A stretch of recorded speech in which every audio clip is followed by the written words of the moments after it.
We're going to go ahead and get started. So if you need to shuffle around or whatnot, we're going to start our program. First and foremost, I want to introduce myself. My name is Maddie. I'm the director of our care ministries, and I'm so thankful that you guys are here with us. You guys have been prayed over and prayed for in preparation for this event, and I'm so looking forward to what Dr. J. Burns has for us this evening. So we have little notebooks on your tables if you'd like to take notes. If you think of questions that you want to submit for the Q&A portion, feel free to go and hand them back there to our desk media booth. We're happy to take those from you. I did want to just let you guys know that originally we had planned to have a continuing care group for 6 weeks on Wednesdays following this event, and we're unable to have that group.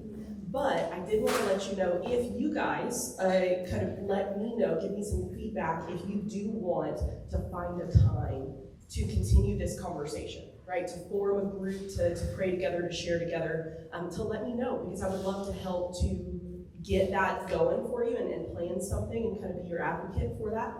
But we won't be having our previously scheduled Wednesday night continuing care group.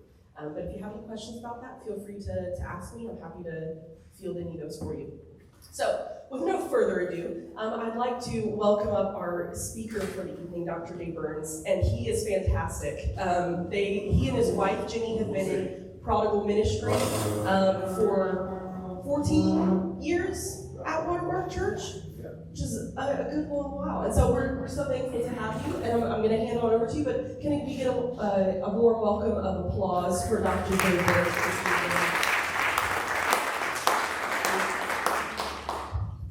Okay, thank you. So it's nice to be here, and I was, the plan, Maddie's very organized, by the way.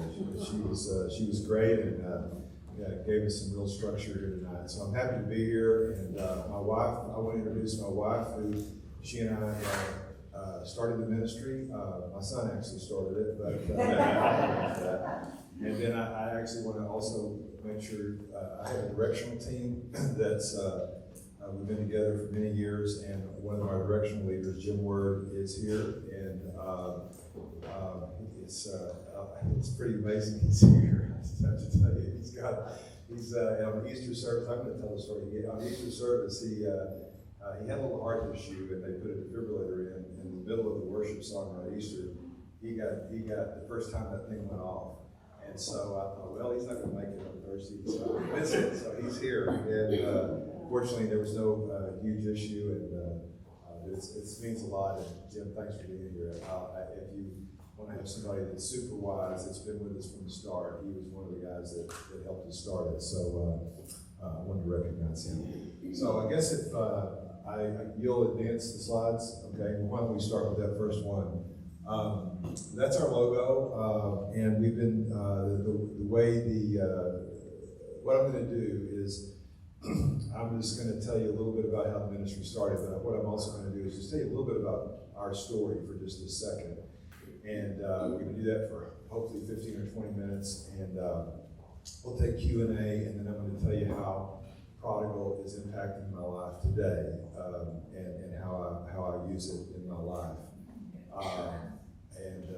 So we're going to start with that, and I didn't know exactly where to start, but our prodigal journey, and again, Jenny can be up here, she should be up here, but she's having none of it. So anyway, the next slide, please. So I didn't know exactly where to start, but I think we ought to start just a little bit before my marriage. Since I'm meeting at Parkway Hills Baptist Church, I was raised at First Baptist Church in Garland, so I'm an old Baptist as well. And so my wife and I met at Baylor University, and we ended up training. So I just don't want to. I can get into. I have a problem with getting on the squirrel chase here, so I want to make sure we stay on track.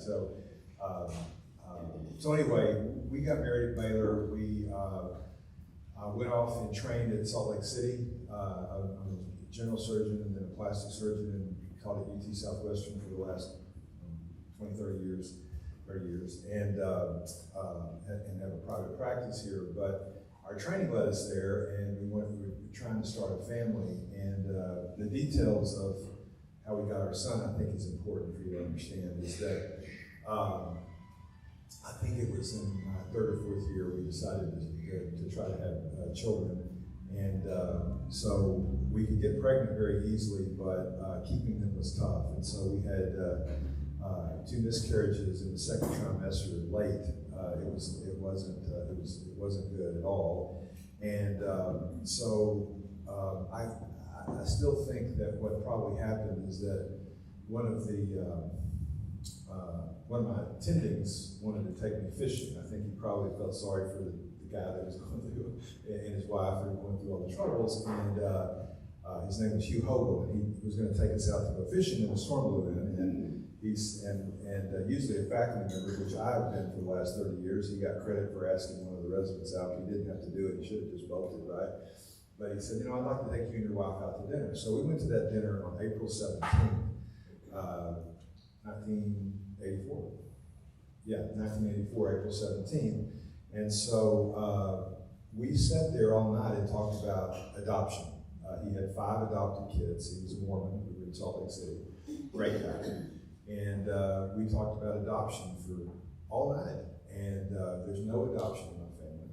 And I have one brother, and we were incredibly close. I don't know how you could get much closer. Whoever got off work, and I was in Salt Lake at Mountain Time, and he was in Dallas at Central Time, but whoever got off work first would call her every single day and talk to him. And that went on for years and years and years. And not once did we talk about adoption. And so the day after that dinner, he called me and said, hey, this is crazy, but would you ever consider adopting? I've got somebody here in Garland and da-da-da-da-da. And Jenny, if she was up here, she would tell you she felt guilty and couldn't make that because she felt like she was the one that was, it was unwarranted guilt. But she tells the story that I felt very strongly that I wanted the baby, and so that was, remember, it was April 17th, and a couple of days later we decided to do it. We said, let's go. And he says, well, the baby's going to be born in June, and so pretty quick. And then 3 days later they get a sonogram, and now it's May. And then 2 days later she went into labor. So on April 27th, our son was born, 10 days after that dinner. And so it's pretty hard to imagine, that's not the sovereignty of God when you look and see where we are. So, and so Jim said, how long, he said, you got your tissues tonight? I'm a crier. And I said, no, I'm going to be fine. I'm not positive about that. And so anyway, and I've been doing this forever. I cried the first ounce. I'm a mess. So anyway, but it's emotional. God is amazing. He's amazing at what he does. So anyway, how about the next slide? So just so you know, I have a challenge that none of you have. I actually had the cutest baby ever in history, and so that's our son, and he was amazing. And I can't put next slide, please. And so he grew up in the Park Cities, and we moved there after I went into surgery. And he struggled in school a bit, but he was an amazing athlete. He was really good, and Daddy loved that. And so he poured in 20 points a night, and he was basically all region in Dallas, top. It says something in basketball, and then took up track after basketball. Had never done it in his life, and on the formal team, and made the state finals and triple jump, and was just crazy good athlete. So his triple jump would have qualified him to go to any D1 school, but basically it just started falling apart toward the end of high school, and we went to college to try to get him to. He couldn't really make it at a D1 school. He was just struggling in school, and I didn't know exactly why at the time, but I figured it out later a little bit. And so, anyway, it all just came crumbling down a little bit. So one of the things that I assume all of you have prodigals, or you know somebody while you're here, I guess. But you know what we say. I used to say, well, I had all these idols sitting on the table, and then you know initially my dream was the Olympic team, because most people put on 7 feet of triple jump in college. If you did that, he would have jumped 56. That would have been, he would have made the Olympic team. So I was thinking, oh, here we go. But I took that off, and then I thought, well, maybe a college scholarship. I took that idol off, and as things began to unwind and unravel, your idols get, you know, you start realizing what's really important, and all of those things began to go away, and just having him live was at one point was really important, and so it still is. But I mean, it was on the line. Next slide, please. So it felt right, and, you know, and so Jenny and I had these. We laid down these rules, and you know, it's a famous example that everybody probably knows, but I'll tell you. I tell you is that, you know, we had a thing that that happened. We said if he ever got caught drinking, we would take away his truck. And so one night he had a flat tire. He called me. He was talking a lot more than he normally did. And so we were under the truck, and I smelled alcohol in his breath. And I got in the truck, and so we had it all planned out. I was going to lose his truck. So, you know, being the good dad that I was, I looked at him and said, we're not going to tell your mother about this. We'll kill your mother. And I started thinking about taking him to school and the whole thing. So I've come a long way. But it's good to, you know, I tell that story is because, you know, I have a lot of wise people in this community, and I'm sure you do as well. And so it's great to have wise biblical counsel, but if they haven't walked through it, if they haven't had those, if they don't know what it's like when you're, because this could be spouses too. It's, you know, we do spouse prodigals and parent prodigals, but it started with kids that were rebelling on drugs. So it's nice to know why you would want to try, after your child has cussed you out and rebelled and whatever, why you might want to buy him a new car.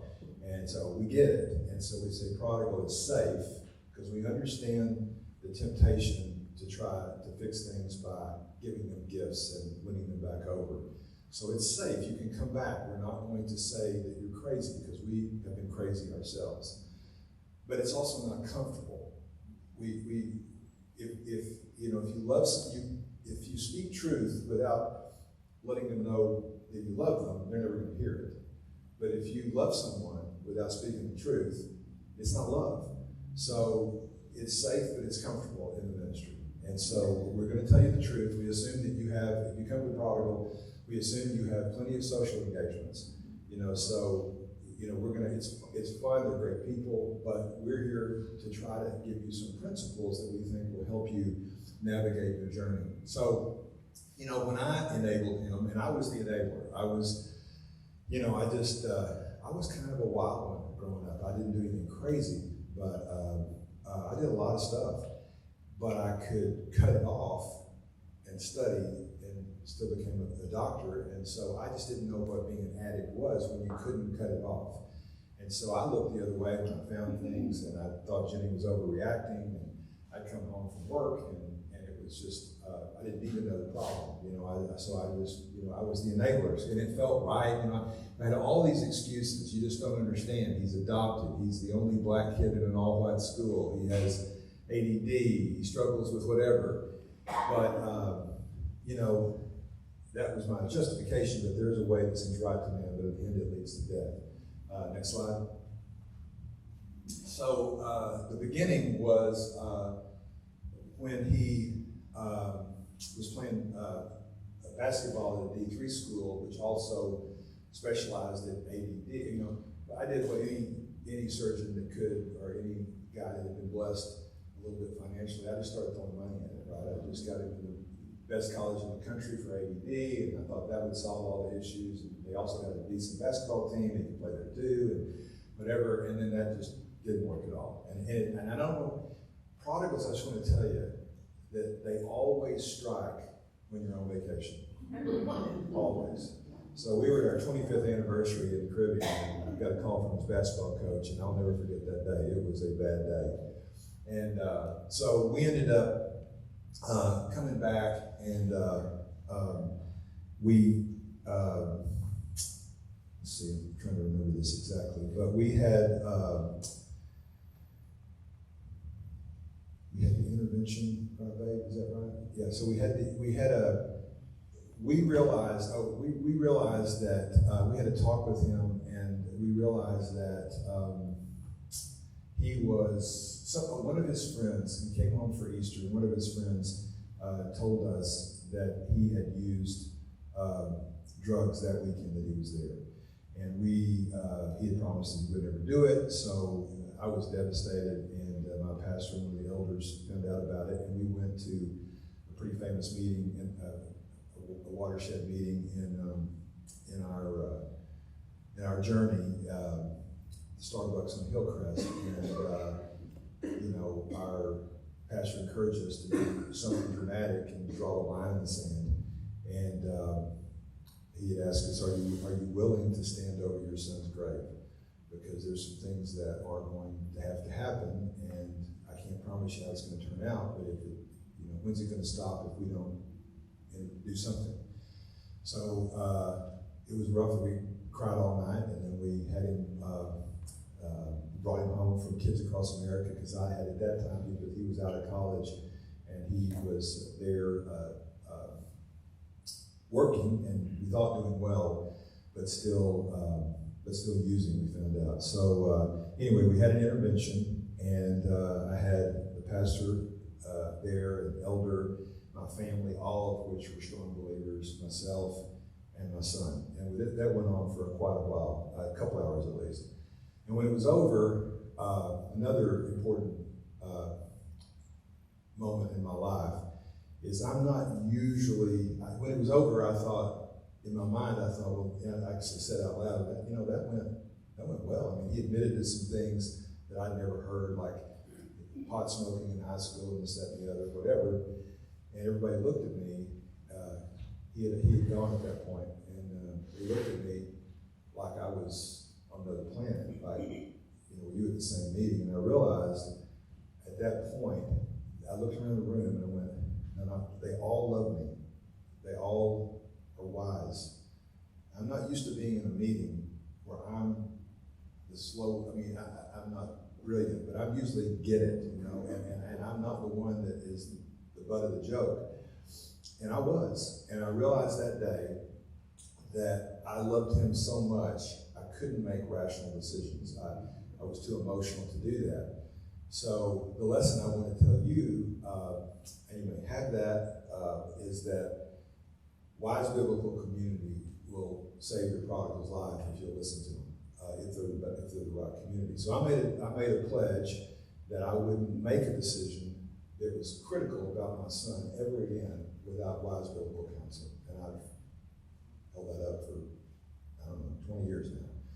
And even to this day, he's doing better, whatever, but he could still suck me in. I guarantee you I have these tendencies, even though everybody thinks you got a prodigal and I'm the hammer, and I was that same guy that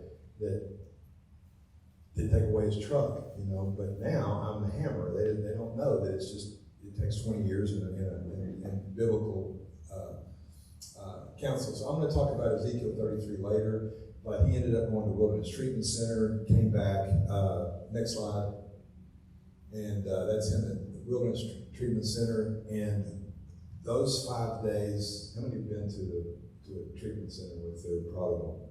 Not yet? There you go. At family camp, if you have that, that's something. Those 5 days were unbelievable. And I can talk about that later, but I want to make sure we get to the questions and answers. But that was the moment that I began to realize what was going on. I remember specifically a couple of things is that the first guy that was speaking was, maybe I'll share 3 things. He said, what do you guys do if you have a drink and you feel like you're getting a little tipsy or something? You just feel lightheaded. What do you do? you stop? You go, that's why I hate y'all. He was an alcoholic. He goes, I can't stop. I could no longer stop than a man in the moon. I mean, it's just there. You're going to do it, you know. And so I remember that. And I thought, well, maybe there is something different about this. And then he drew this big circle. And I remember he says, you know, there's a hole in the heart of every person. And you've heard this from St. Augustine, that we know, probably in this room, that hole can only be filled with Christ, right? But they try to fill it with it's painful, and so the only thing they can do is fill that with something that soothes their pain, and that made sense to me. And then finally, there was one thing that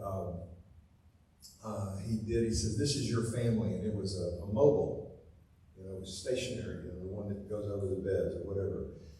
And he said, "This is your prodigal, and this is you, and this is your wife, and this is the rest of your family." When your prodigal starts spinning out of control, and that mobile just started going crazy. You know, boy, it resonated with me.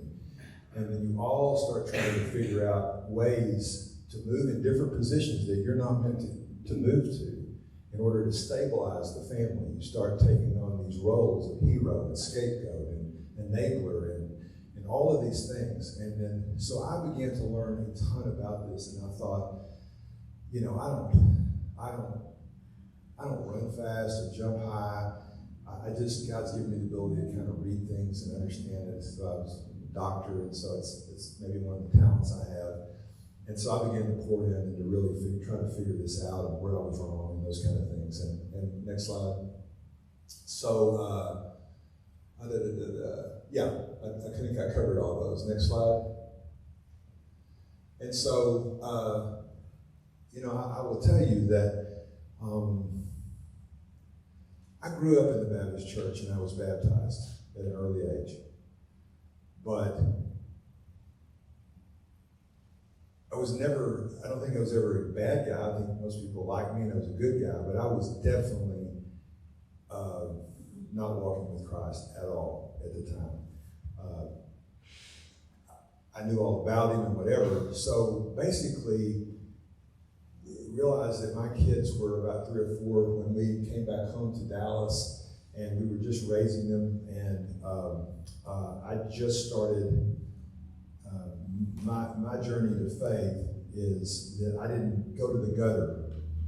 I went to the mountaintop. I mean, an old Garland boy that had friends. If you ever moved to the Park Cities, we will kill you. And so I went into the Park Cities, and I'd been blessed, and I was on the mountaintop, and I got a new house, and I got a new car, and I walked into Jenny one day, and I said, "Babe, there's got to be more to life than this. This is unfulfilling. I can't, you know."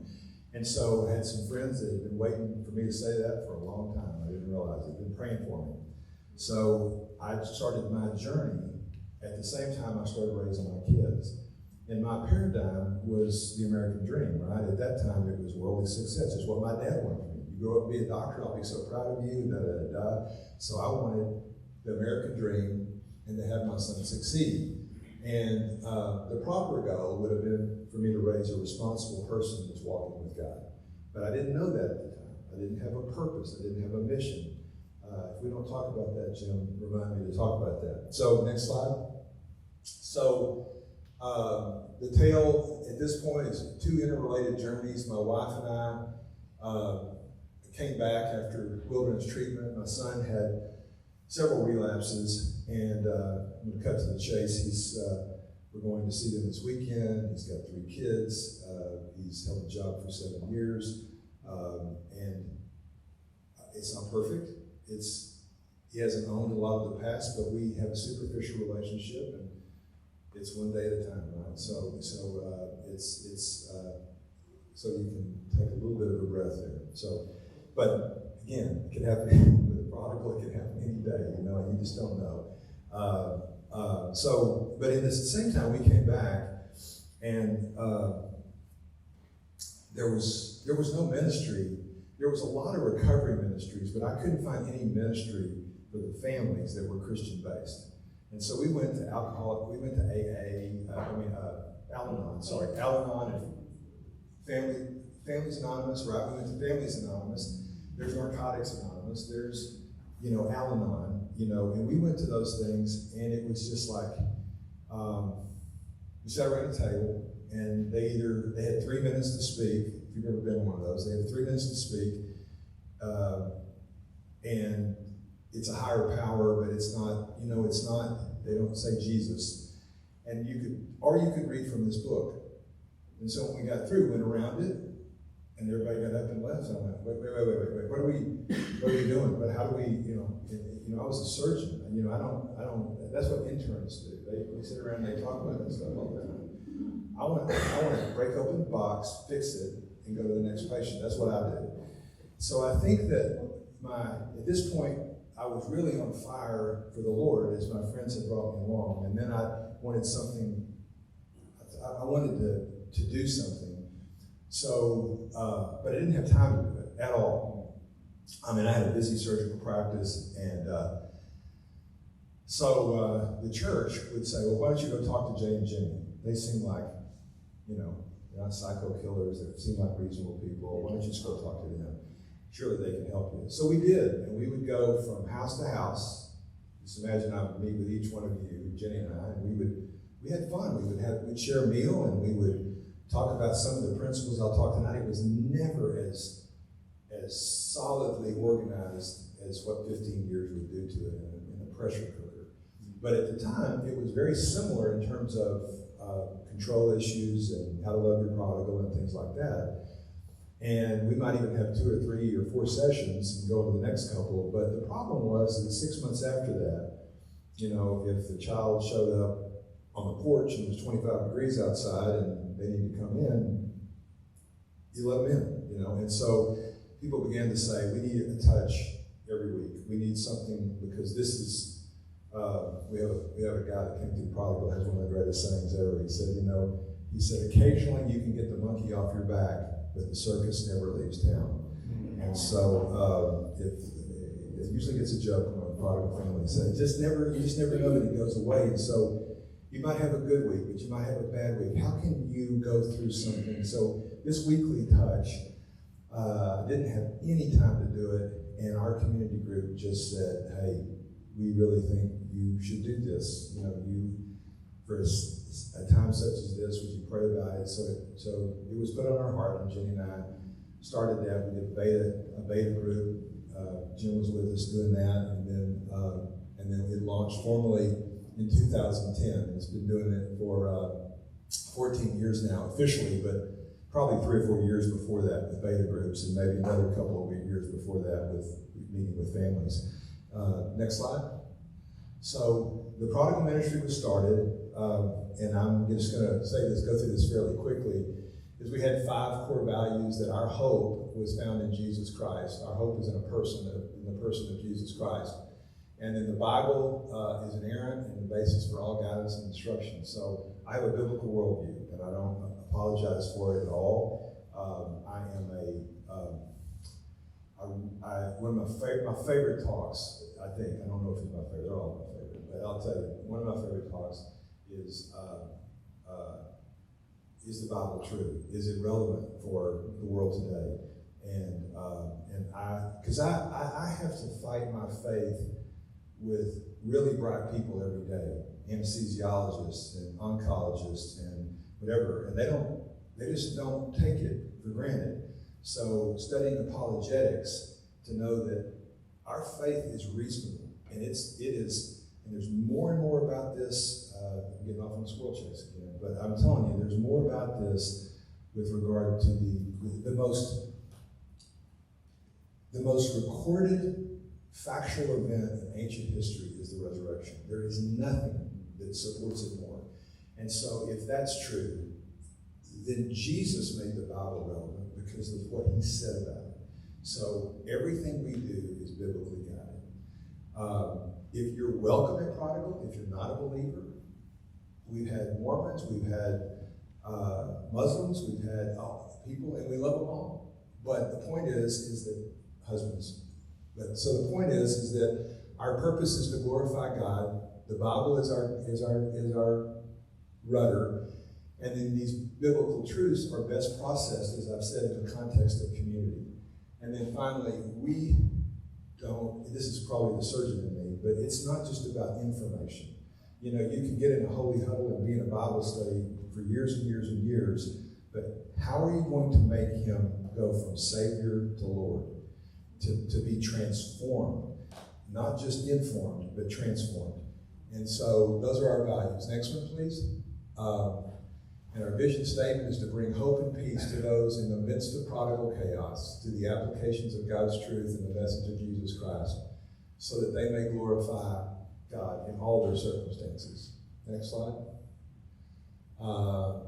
We want to provide a safe and loving environment, and by doing that, we want to teach those truths, live in a community, provide recovery resources. We can have that. If you're interested in that and you have questions, I can talk to you about that.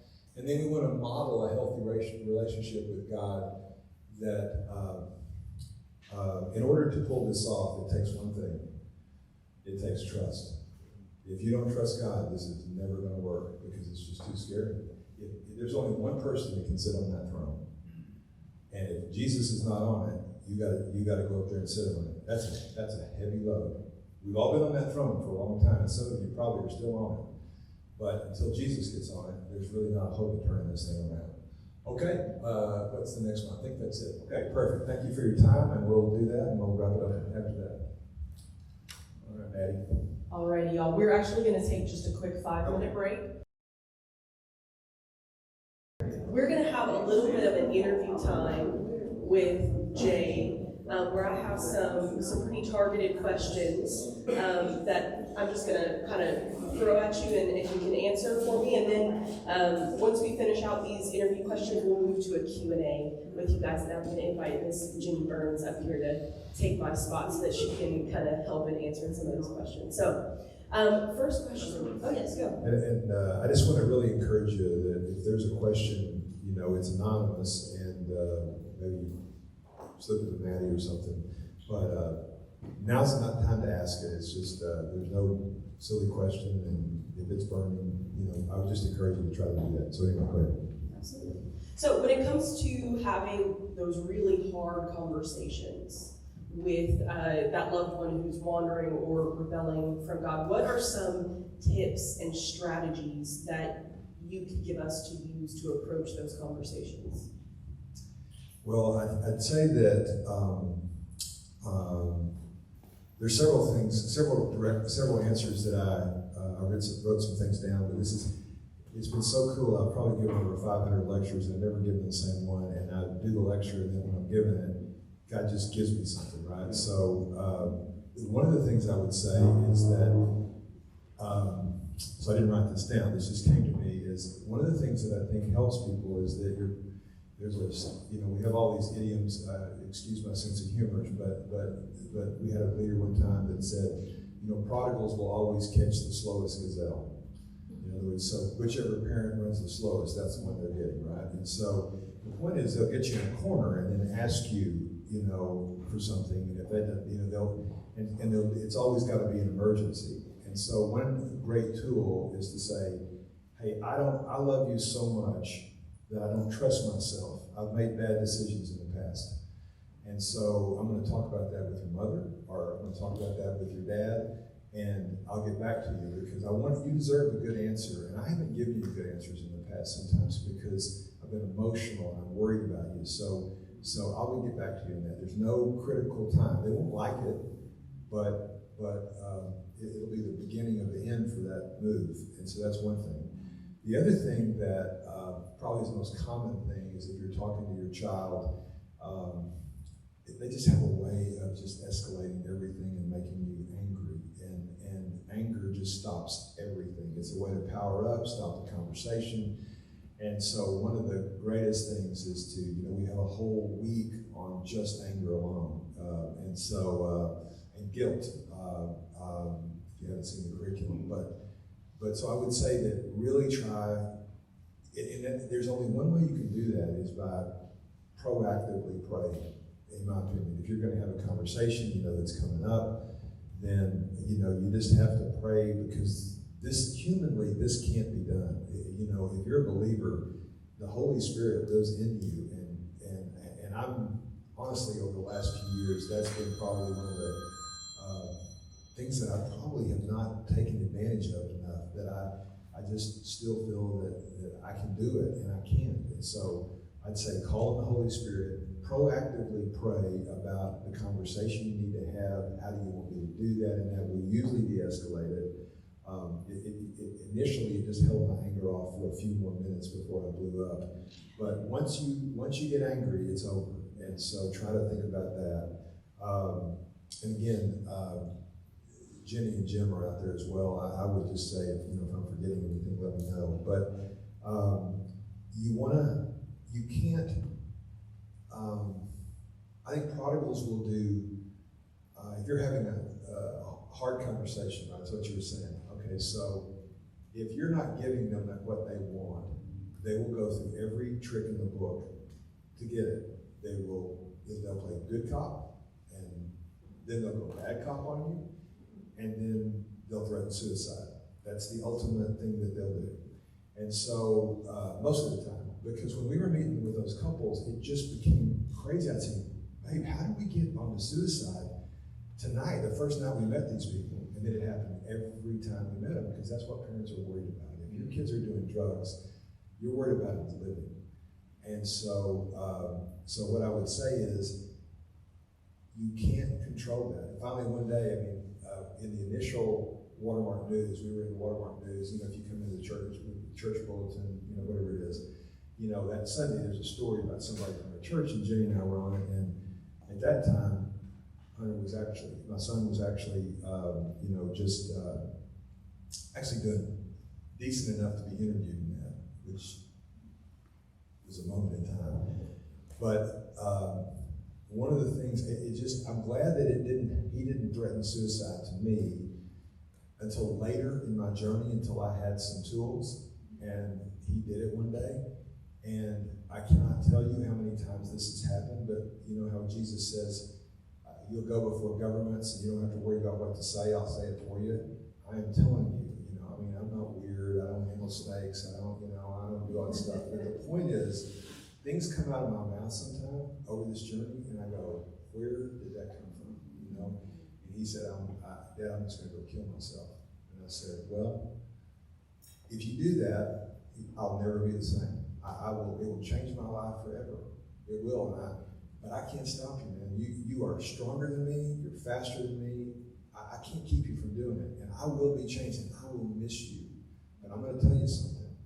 I've got a race to run, and I'm gonna go run it after we go home. And so I've got to be a good husband to your mother, I've got to be a good dad to your sister, and I've got to be, I've got a race to run. And he said in that journey, he said in that article, responding to that, he said, I knew it was over. The bluff was up. Now I think we've probably done this for, 14 years. We've had a few kids not make it, overdose or commit suicide or something, but not many, 3 or 4. But the threats are there almost with every one of them if they're doing drugs like that. So I would just say that no anger, doing that, and then I would just, the goal of our ministry, I've got a handout. This is the only thing I printed, and it's in the last week of the 20-week curriculum. And we go through the whole curriculum, talking about what the problem is, where you find your hope, and then we talk about family dynamics, and then we talk about emotions, and your obstacles are going to be anger and guilt and enabling and codependency. We talk about all those obstacles, and then we give you tools like setting boundaries and consequences, and something we call laying your Isaac down that maybe we'll talk about later. And then you've got to come up with a plan, right? But the last week is the new sheriff in town. How are you going to deliver that plan? Because most of us, like I told my son, if you do that, I'm going to take away your truck. If you do it again, I mean it. I'm going to take away your truck. Okay, this time, I'm going to take away your truck. And the point is, you can only cry wolf so many times. So I'm saying that you go and you're not angry and you're ready. If you're not ready to do it, if the threat of him having the ultimately bad outcome of an overdose or drug paralyzes you, and you can't get over that, and you feel like you can do something about it, then just come to Prodigal next semester, and let's just keep working through it. And I can tell you there's been people that have gone through 5 times and finally got it and became some of the best leaders we ever had. So I'm just gonna quickly read this. I said, when you deliver this message about what the plan is, I put this in the curriculum, and so I'm gonna try to read it. I'll probably skip around just a little bit, but you'll get the point. And you say, insert Prodigal's name. There's handouts back there if you want this. I said, this is they're either gonna go try to burn this or they may take it home and like it. I don't know, but I want to say once again how much I love you. Every decision I make and every action I take toward you is motivated by that love. I want the best for you in every way. Today I have a plan that's going to allow me to lead myself and our family well. It's a plan for me. I'm going to stop for a minute. I should have said that before. But the plan, most people think the plan is to make the prodigal do something. Now it might, because boundaries and consequences cause people, it might. And that's part of it. But really, ultimately, that plan is for you. You have a race to run. And your prodigal is causing you not to be able to run it. And I think this is worth saying, is that in Germany, the Germans use steel-jacketed bullets. And anybody that's hunted, you use hollow points to kill somebody. You use steel-jacketed bullets to just pass through and injure them.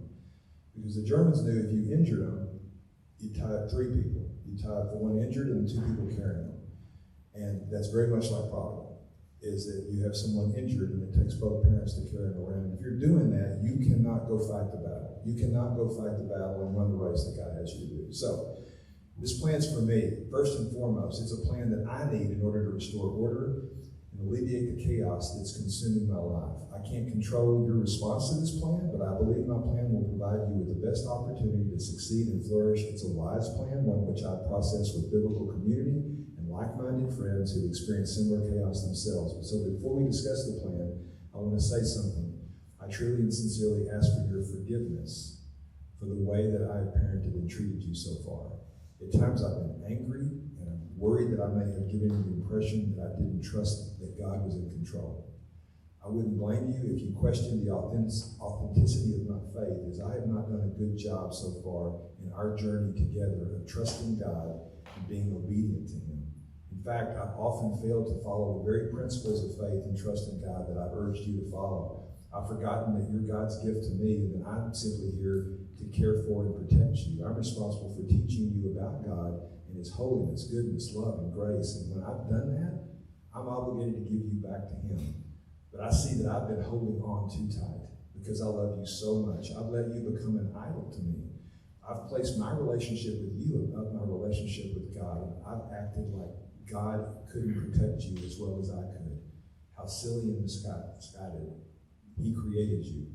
So I see clearly now that the pain your struggle and rebellion has caused me was what I needed in order to return to God. I know Him better now, and I trust Him completely and to be the person that He wants me to be. His Word and His wise, faithful community of friends have helped me, and it goes on like that. And it says, so please forgive me for how I've parented and treated you. From this point forward, I will remember that my job is to have a responsible, God-fearing adult. That's more important than being your friend. Make no mistake, I want you to be a close friend, and I want you and I to love one another deeply. However, when you fall in love with Jesus Christ and immediately follow Him out of love, that's when we'll have the best possible relationship we could ever have. So from this point forward, I'll set clear boundaries, enforce them strictly, and know that this will be difficult for you to believe because I have caved in so often in the past.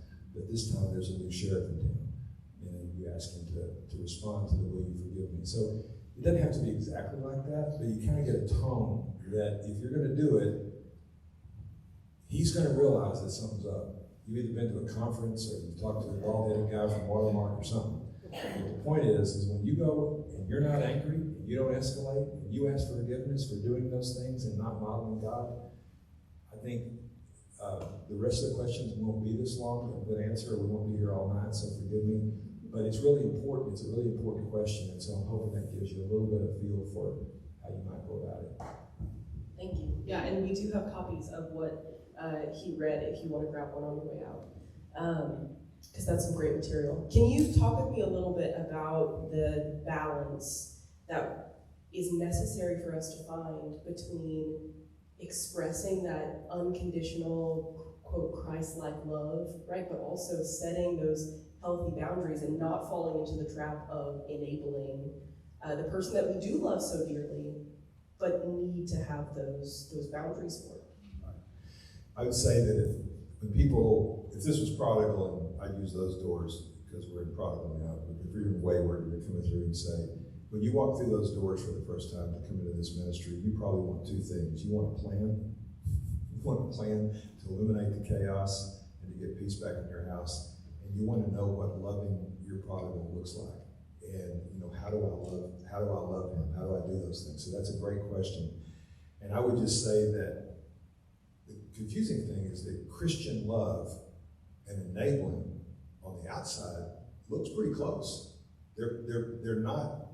You could have a hard time confusing what that looks like. And but the issue is with your heart and your motives.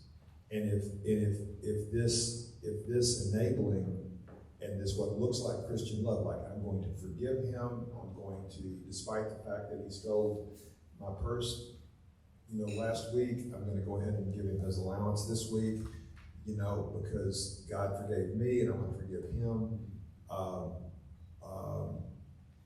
That motivation is to control and to control another person.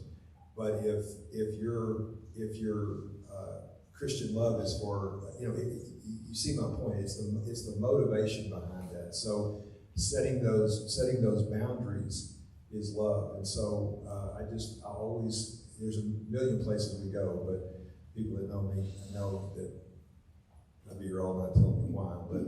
But if you want to see what love looks like, go to Hebrews 12, 1 through 13. And because he says,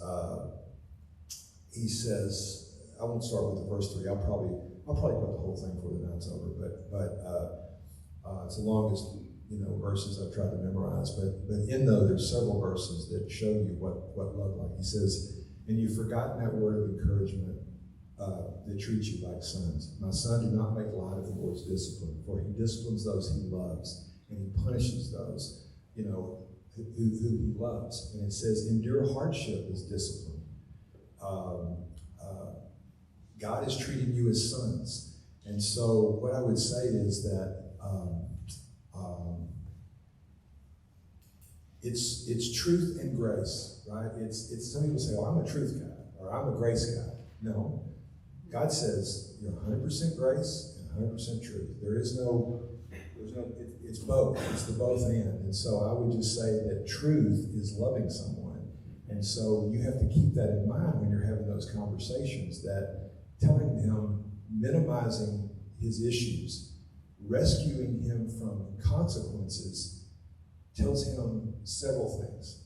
It falsely teaches him that he can get away with it, or her, that she can get away with it. And you don't think about this often, but it says, I'm going to come in and do this. And it sends a message, I don't think you can do it. And they hear that. And it's not just me making that up. It's like prodigals who turn around who say that when you said that, this is how it made me feel, that I can't do it. You come in and rescue me all the time. I didn't tell you at the time, but that's how it made me feel. So I would just say that it has to do with the motives in your heart in terms of how that's, and understanding what God's love looks like. Look at Israel. If you want to talk about prodigal, just read the Old Testament. That is your son or daughter. I won't do it. I promise I won't do it. Okay, you can go back out tonight. And the next day you get arrested. It's just Israel. And so it's a great prodigal parenting issue there. Example. Go ahead. Absolutely, yeah. A lot of navigating a prodigal relationship, whether it's a child or a friend, a relative, right, someone that we just care deeply for, setting boundaries and also enabling can cause a lot of guilt. in us. What are some strategies that you might have for how to resolve that feeling of guilt or shame? Perfect. Whole week on guilt. And I would just say that we usually go to 2 Corinthians 7, where Paul says, I'm sorry that I made you sad. When the person in 1 Corinthians, there was somebody rebelling in the church. I'm not sure exactly what it was, but Paul sent a harsh letter. And he comes back in 2 Corinthians, he says, I'm sorry that I made you feel bad about, I'm paraphrasing obviously, but I'm sorry I made you feel bad about the whole deal, right? But I don't feel that bad because it looks like worldly sorrow, godly sorrow leads to repentance, but worldly sorrow brings to death. So what I would say is that guilt and conviction is the difference. If your conviction looks forward and is forgiven, guilt looks backward and it doesn't do any good at all. Our parents are paralyzed sometimes because they were prodigal, or they got a divorce, or they cheated on their mother, or they weren't a good parent and they know it. And they feel guilty, so they feel like they don't have a voice. But what I try to say is that, totally understandable, but guilt is paralyzing, and it just doesn't do anything. If you're a child of God, you're forgiven. And you can go to them and say, I did all of those things. And so, will you ask for my forgiveness? But I can tell you what I've learned. I've learned that giving you healthy boundaries and enforcing those consequences is what God did to me to bring me back. Guilt will paralyze you. So it takes a while to get over that. You just don't feel worthy. So you just have to convince the parent or whatever it is that their identity is in Christ and not all those things that we do. I bet there's some people in this room that wouldn't want to tell their stories in the past, right? But we're not the same people anymore, and we're forgiven. That's just why we're the luckiest people on the planet, because of Easter, because of last Sunday, right? It's that's what you have to get over. And that's why, if you don't hear anything else tonight, hear this. If you really want to stop somebody, when they're ready, and Jim knows where I'm going, the people that go through Prodigal, their lives are changed. Say, when you look me in the eyes and you said, hey, let me ask you something. What do you think, could this possibly, the whole journey be about you? What if this is about you? What if God had a plan for your life and he couldn't get your attention? And he's using this heartache and suffering to show you, to bring you closer to him and have an intimate relationship. That's the paradigm shift in Prodigal. I'm just telling you. If you get that, you got a chance to run your race again. And you've got a chance to have a relationship with your son, or your daughter, or your husband, or your wife, or your parent, whoever's spinning off. And the ministry is really about you. The plan's about you. It's the only thing that you can control. You can only control the circle around yourself. You just can't control another person. And sometimes people get it in 12 weeks, and in 24 weeks, and sometimes they never get it. And they leave and they're mad, and they just wanted me to fix their kid. I'm not sure what your question was now, but I think that I hope that helps. It was about guilt, and that's how we try to handle it. And it takes a while. It's really, really hard. That's why there's a whole week on it.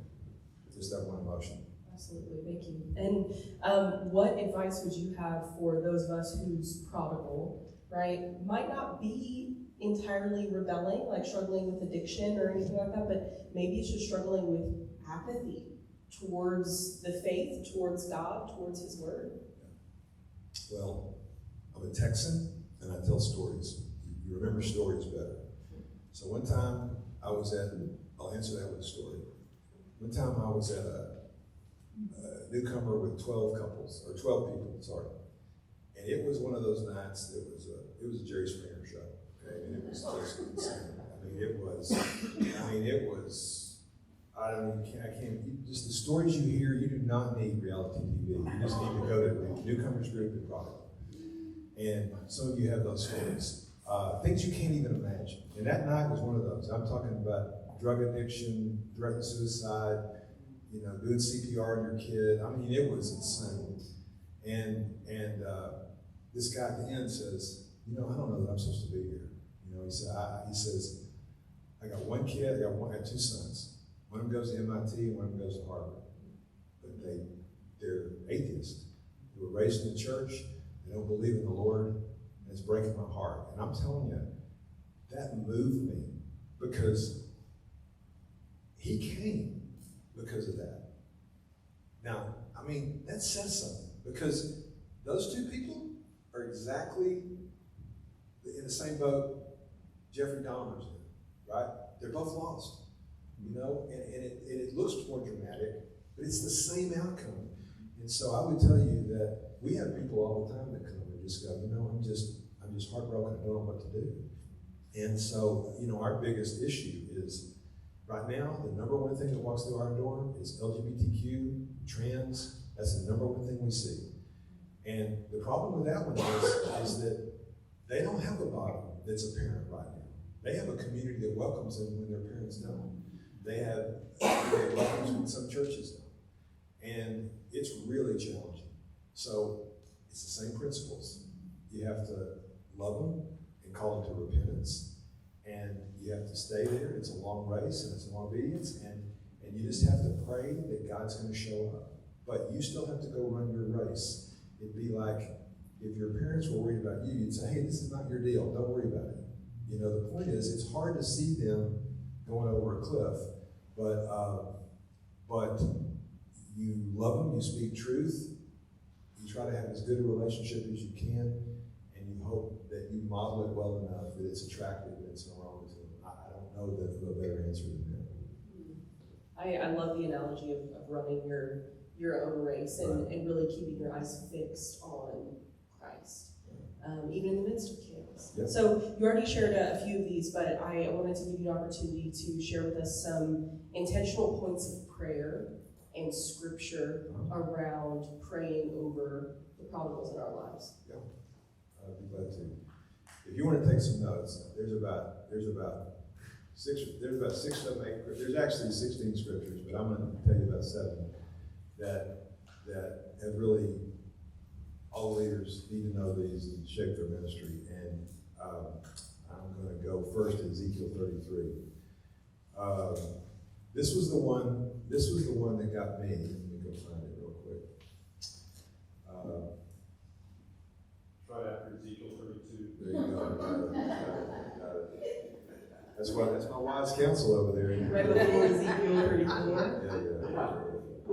So it says, this is the one that you remember I told you that meeting that we had at Starbucks on Hillcrest when my son was spinning out, and he was up in Kids Across America with a group of, Kids Across America is, it's the black inner city youth, or it can be different races, but it's heavily that way. And my son was that way. We thought that would be the place to go, and it was the time that my pastor read this to me. He said, "The word of the Lord came to me, Son of man, speak to your people and say to them, when I bring the sword against the land, and the people of the land choose one of their men and make them their watchmen," insert parent. "And he sees the sword coming against the land and blows the trumpet to warn the people that if anyone hears the trumpet but does not heed the warning, and the sword comes and take their life, their blood will be on their own head. Since they heard the sound of the trumpet but didn't heed the warning, their blood will be on their own head. If they had heeded the warning, they would have saved themselves. But if the watchman sees the sword coming and does not blow the trumpet to warn the people, and the sword comes and takes someone's life, that person's life will be taken because of their sin, but I will hold the watchman accountable for their blood." And that stopped me in my tracks. That was the night that I said, "No mas," because I knew in my heart that I was responsible for many times not blowing the trumpet. I just couldn't handle it anymore. And that's when our son came home the next day. So that's one. Proverbs 19:18-19 says, Proverbs 19:18-19 says, "Discipline your son, and that there is hope.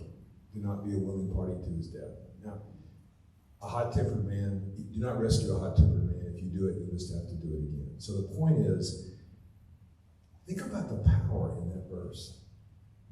Discipline your son. That is where you will find hope. And then it goes a step further and says, "Do not be a willing party to their death." implying if you don't do that, and you're responsible for them, just like Ezekiel said. It's a powerful verse if you think it. And it's scary, right? Because, they're your babies, and, what are you going to do? I mean, but there is a point that when they're 4 years old, and they're running out in the street, or I always say the driveway's downstairs, they got a tricycle, and they're going down the street, they're headed out the road, you stop them. And when they're 5, you stop them. And then when there's 10, you probably stop them.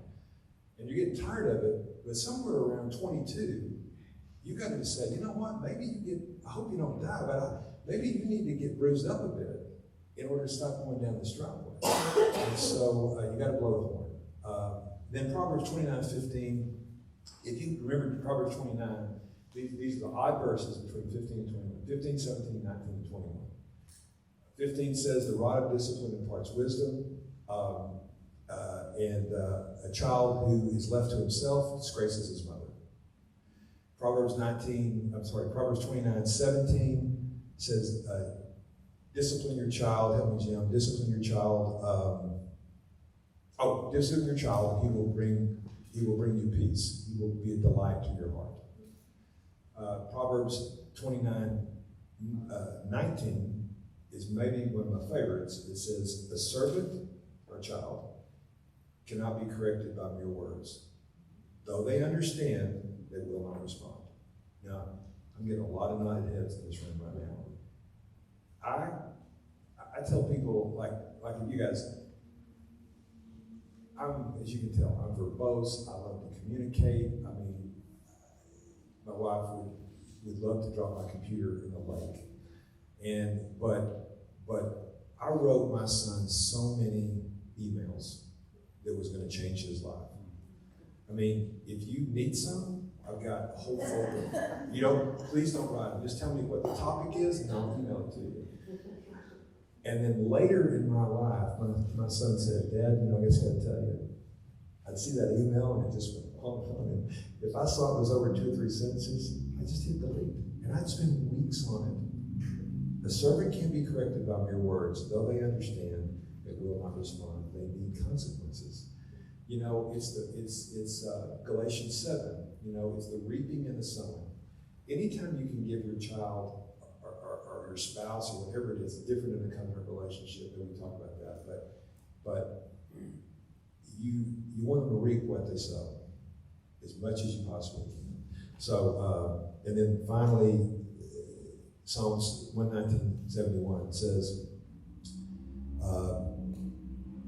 it's when I hated for a long time, when I started to like, when I said, I'll never say that this was worth it, and one that's my favorite passage. It was good for me to be afflicted, that I might learn your decrees. I would not be who I am today had I not had my son. I see the whole world through a different lens. And then Proverbs 21:31 is, you need to let it go. The horse is made ready for battle. That's your job. But the victory rests with the Lord. So get up every day, saddle your horse, but realize that the outcome is not on you. The outcome is God's. It's actually relief if you can actually believe that. You just have to be obedient. That's how we get judged. Isn't that amazing? All you have to do is obey, because the outcome doesn't matter. I mean, it's painful, the circumstances, but we've got eternity. And here comes Hebrews 12 again. 12:3 says, consider him who suffered opposition from evil men, so that you will not grow weary and lose heart. I was memorizing that one day in a tree, a bow hunter or so, in Kansas, sitting there for 10 hours in the same place, and I was memorizing Hebrews 12. This was the day I was going to memorize it. And toward the end of the day, I had to be word perfect. I must have said that thing 200 times. And it jumped out at me, and it said, wait a minute, we're not going to grow weary and lose heart in heaven. He died for now. He knows what I'm going through. He knows my prodigal situation. He knows all of these things. And I just thought, and literally I'm not being weird. It sounds weird, but I never heard him speak, but I literally saw him, although I can't tell you what he looked like. He was smiling and said, I've been here the whole time. I've been here. I love you. I was there right before I launched you into this world, and the first time you cross that line coming back to see me, I'm going to greet you. I'm here. I know what you're going through. I got it. It was amazing. And those are the verses I believe. Fantastic, thank you. I'm going to welcome up Miss Jenny Burns now and kind of let y'all have free reign over a Q&A session. We have some up here for y'all to answer, but feel free to also raise your hands and ask those questions aloud.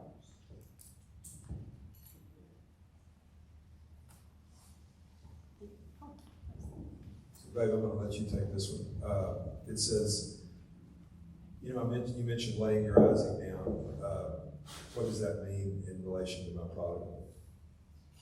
Okay, I used to give this lecture years ago at Prodigal, so I am familiar with it. We talk about Abraham and Isaac and how God asked Abraham to lay Isaac on the altar, but Abraham knew that God had said, I'm going to make you into a great nation, you're going to have so many ancestors, blah, blah, blah. And so Abraham didn't question, what God was doing. But when he took Abraham up to the altar, and as we know, God provided a ram in the thicket. But he was willing to do that because he trusted God, and God had told him these things. And what we talk about is that how God was trying to find out from Abraham who was his first love. Was he making Isaac an idol? Was God his first love? And Abraham proved to him that he was willing to trust God. So what we talk about is laying your Isaac down means giving your prodigal to God and trusting him with it. I was telling the Howards earlier that I remember the time when our son, I had tried to fix and control and fix. I just thought, well, okay, why is this not working? Why is nothing happening? He's getting worse and our relationship is horrible. And I finally sat down and just said, okay, nothing I'm doing is helping. It's actually making things worse. So I literally put my hands out and said, I'm going to give him to you, Lord. I'm giving him to you. He's yours. And I just felt an immediate peace about that that burden was lifted from me, and I was giving it to my Lord and Savior, who was much wiser and more powerful than me. And I was walking up the stairs, and I was going, but Lord, I don't trust him. I don't trust him. And it's as if he said, hey, you don't have to trust him. Just trust me.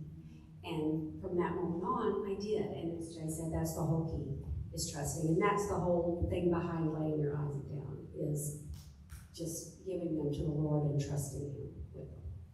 And there's several stages in a paradigm shift. Paradigm shifts are really hard. The way we grew up, whatever. And so you realize as a believer, you go, okay, I just heard that story. It looks like I would need to lay him down. Right? And then you go, okay, I'm going to lay him down. And okay, next year I'm going to lay him down. Then you go, okay, they're down. And then there comes a time where you realize they're not down.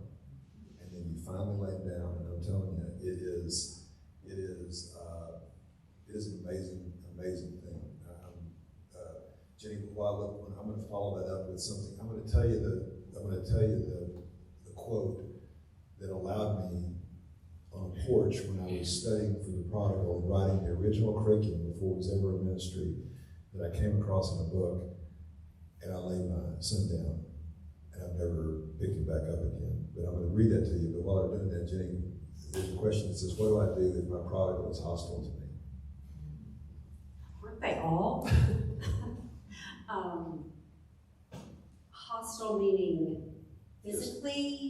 No, just probably treating you mean, disrespectful, those kind of things. How do you handle that? Well, if it's a child situation where the prodigal is the child. My sister-in-law. Oh, okay. So it's hostile. Yeah. Your sister-in-law, yeah. I think it goes back to what he said about, not escalating with them and staying calm. And sometimes it's best just to say, hey, I would love to talk about this, but I'm going to wait until you calm down, or I'm not going to be talked to this way. I don't deserve that, and I'm happy to help you, but I'm not going to talk to you if you're going to be that way. And the other thing is that you could also say is like, I'd say that you do what you do. If it wasn't your sister-in-law, if it was somebody that was hostile to you, we are called, in Matthew 18, there's a whole conflict resolution thing about you go to them, and you go to two of them, and you go to the church, and the whole thing, and then you treat them as a non-believer. Well, how do you treat a non-believer? You love them, and you call them to repentance. And that's how we treat her. You can't let that. The definition of a prodigal is anyone wandering from God. You need prodigal ministry if someone who's wandering is causing you not to be able to run the race. And if she's not, if that person is causing you so much heartache, you're not able to run the race, you need to go to WAYWARD or Prodigal or wherever there's something like this.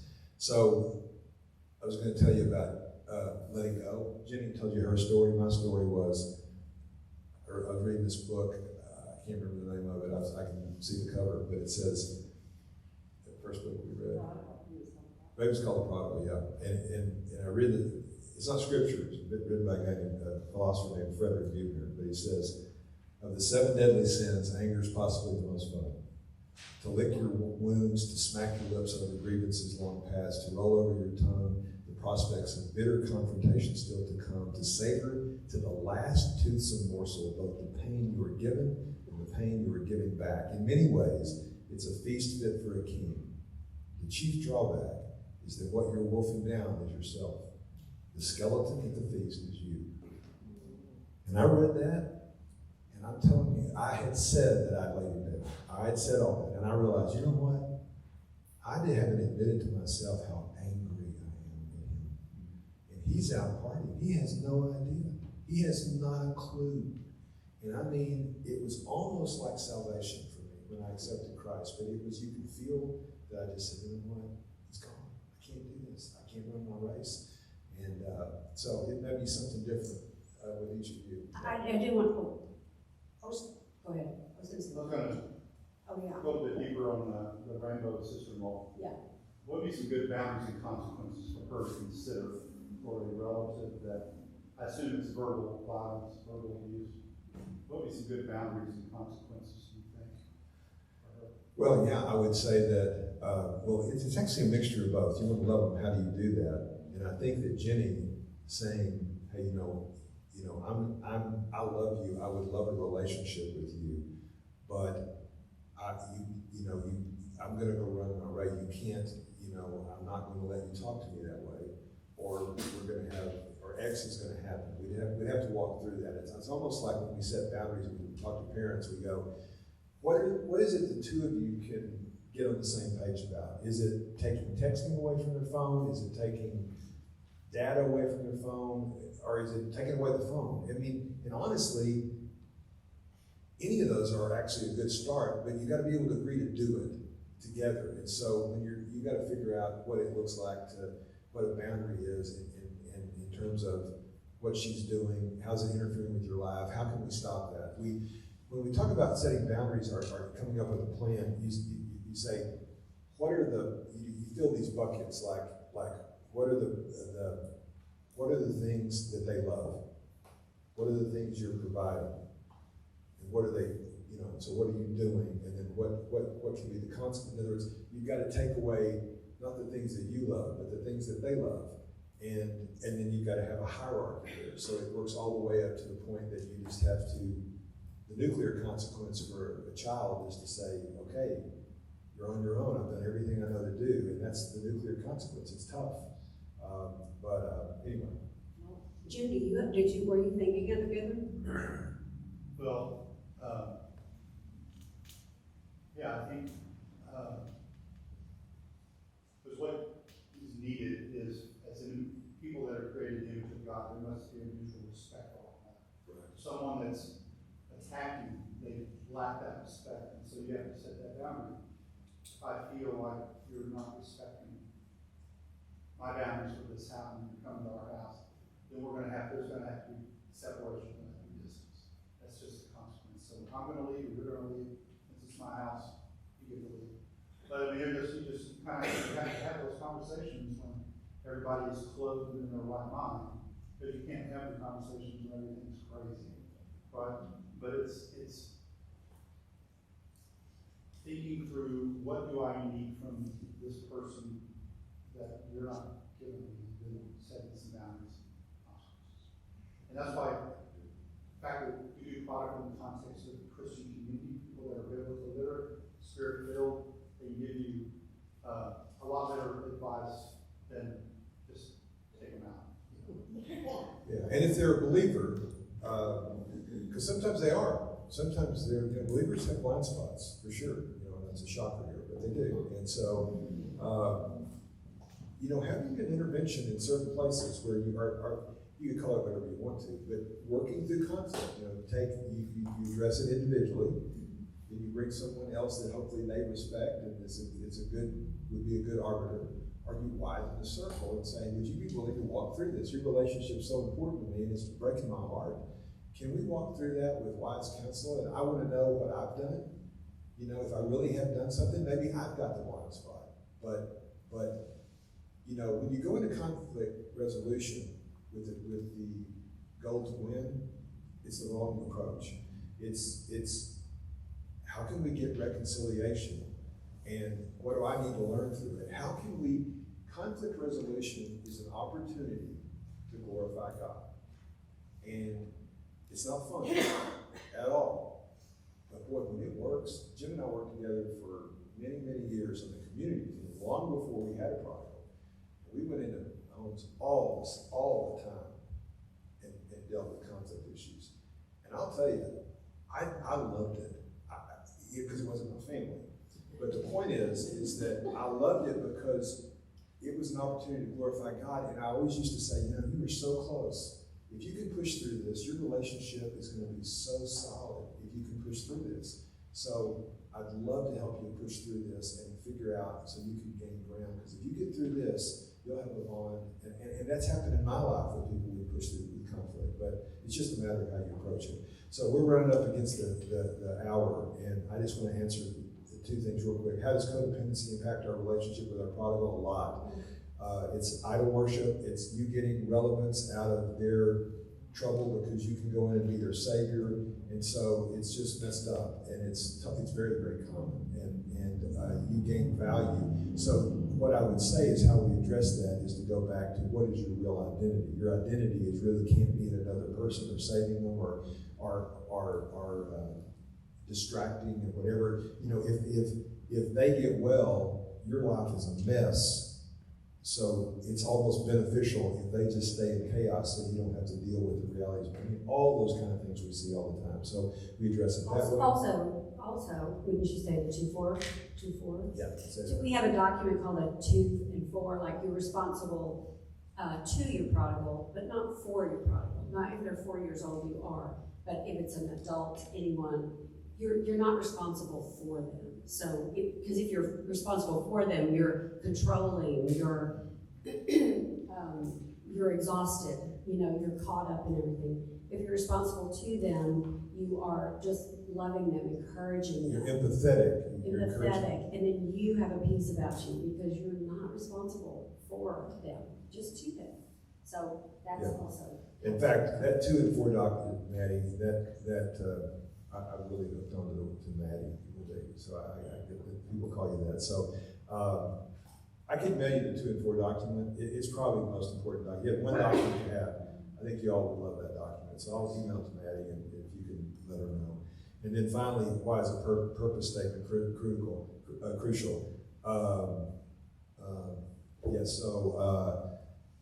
Everybody that comes to the ministry has to write a purpose statement, a mission statement. And it's changed my life. And everybody has to do it.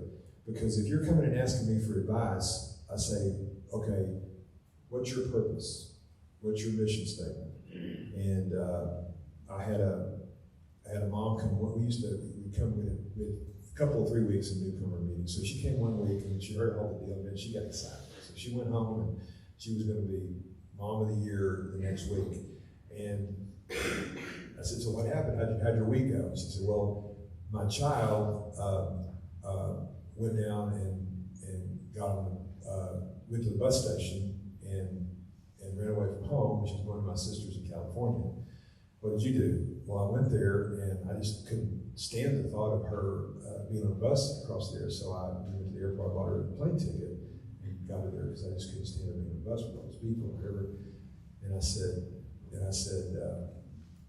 you know, we can't say, have you lost your mind? So we asked questions, and I said, so let me tell you something. Let me ask you something. What is your mission statement? She said, what do you mean? I said, why do you get out of bed every morning? What's a win look like to you?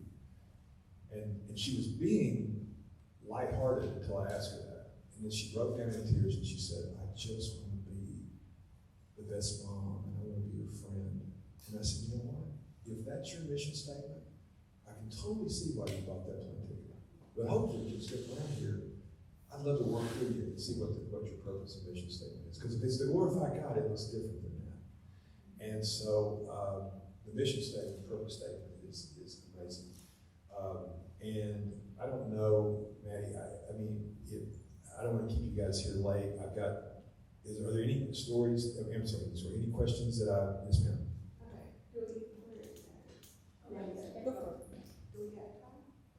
If you guys are willing to field some questions, I'm good for it. One of the things that I have worked with in my own mind for years, and a lot of us have grown kids, and so they're off and married and like, you know, they were good kids, they were raised in church, they were, you know, went to VBS, all the right things. Yeah. But then as I have matured, or I guess I can use the word, I have the church and the interaction with how I feel as a Christian woman, and what I feel like the church wants us to feel about our unchurched kids is a guilt complex across the board for me. So what do you feel guilty about? I have a kid that's not saved. I think he accepted Christ, but I don't know that.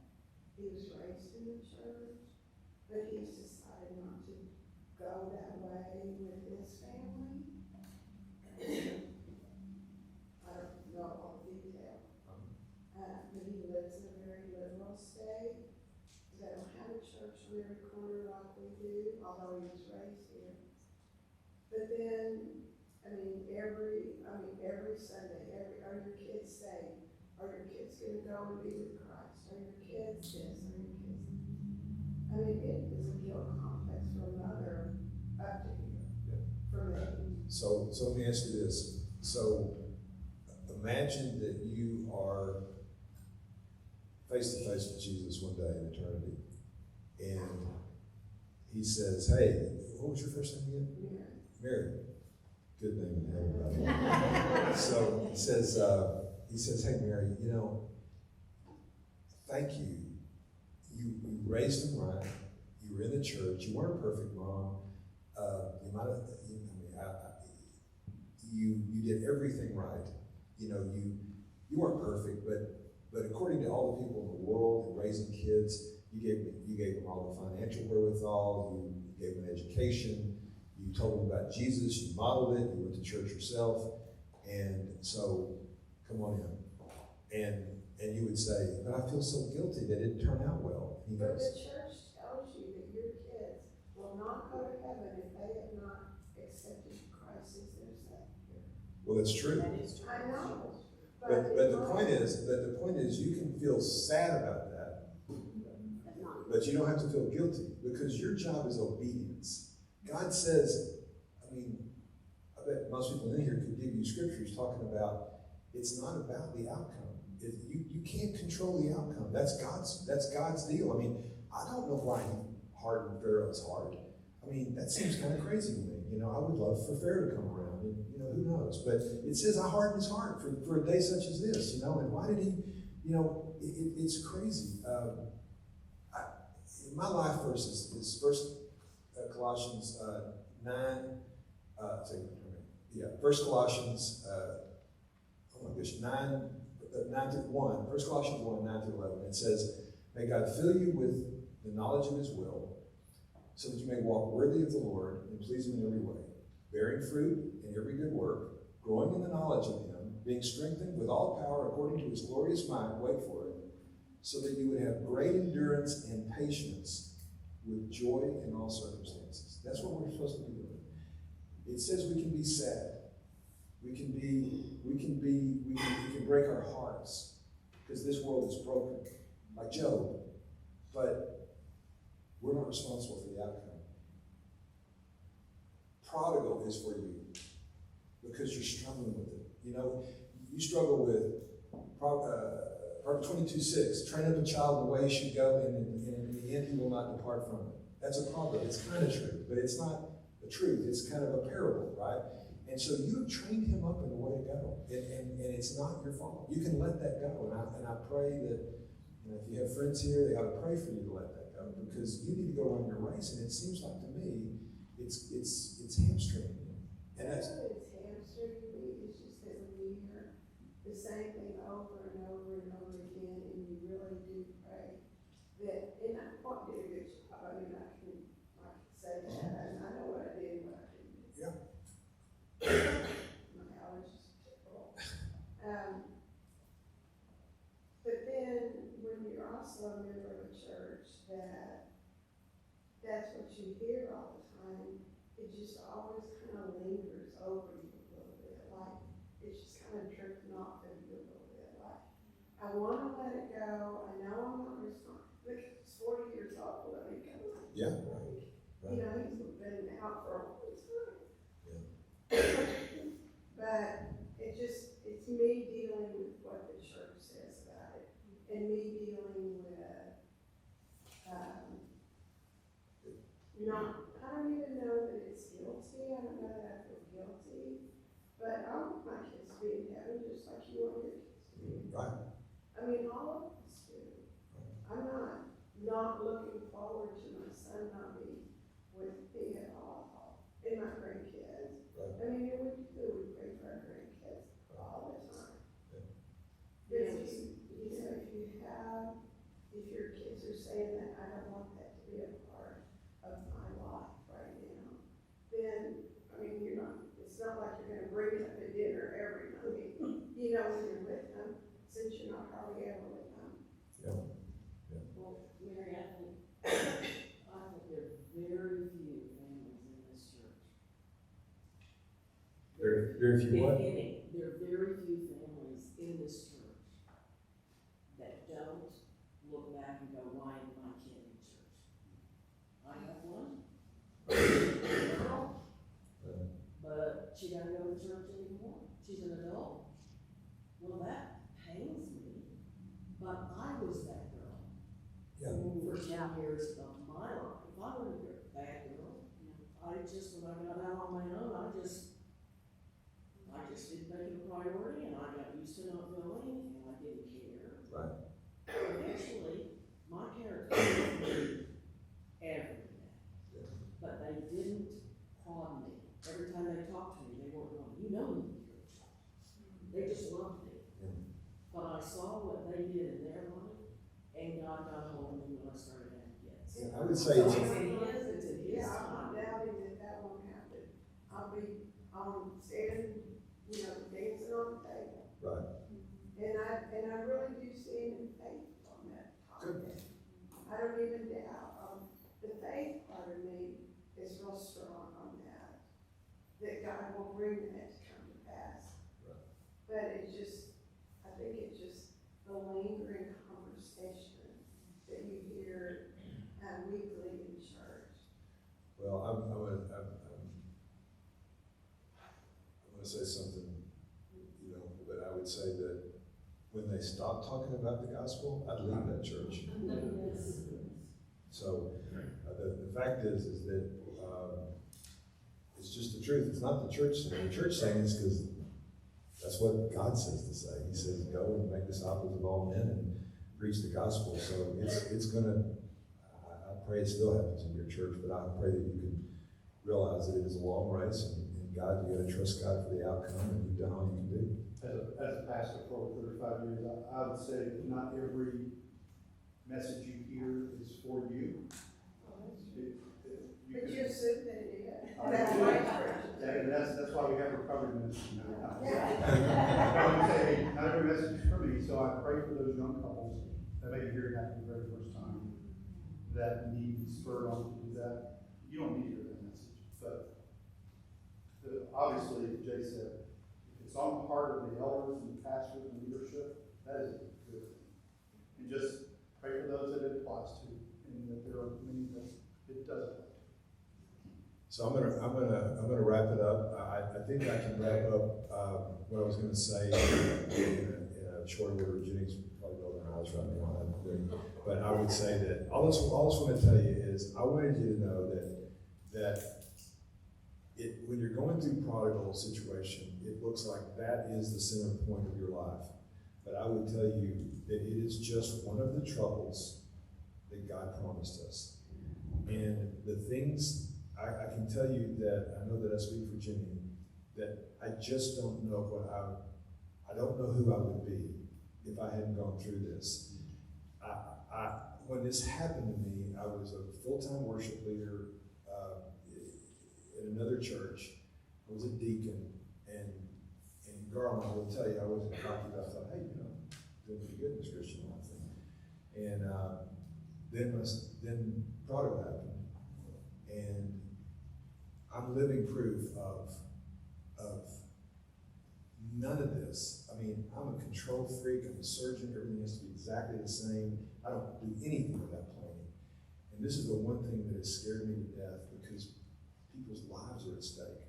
And with fear and trembling, we did it. I never got out in front of it.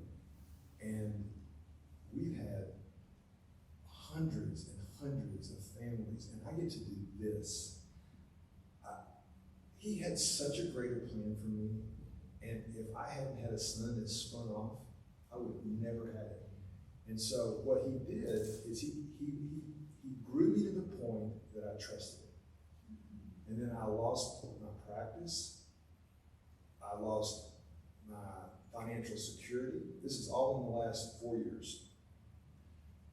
My wife had 13-level back fusion. It got infected. We did home health care for months. She had to have it all removed.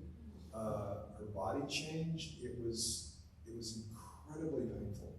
We lost our 6-year-old granddaughter of cancer to the spinal cord. And God is still good. I'll never understand my granddaughter, ever. But he's good. And I don't have to know why, because I know him. And Prodigal and the suffering that we went through is how I got there. And so for the rest of my life, I am thankful for that. And I think that I'm going to look at death with expectation. And so what if this journey is about you guys? And what he wants to do, something greater than you might have ever imagined. He's saying, I try to get your attention, so come to me and let's take the ride of a lifetime. So, thank you.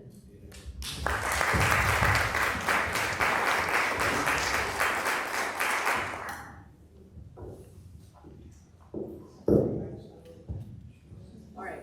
Once again, thank you guys so much for being here. If it's okay, can I ask you to close us in a word of prayer? Sure. As we end our evening together? Yeah. Lord, I thank you so much for, in a crazy way, Lord, only the people in this room, well, especially the people in this room, may know that thank you for the heartaches you bring your way. I don't think about you enough when I'm on a mountaintop. I think about you when I'm in the valley, and I've found you to be good and faithful and true. And I thank you for the lessons you learned. You taught Jenny and I the way that you strengthened our marriage, because we're both closer to you. The people you put in my life, the opportunity to do the greatest privilege of all time is to tell people about you, the only hope they have.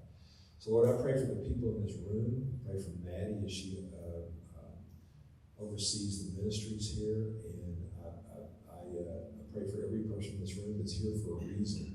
They wouldn't be here tonight if they weren't hurting in some way because a loved one is wandering from you.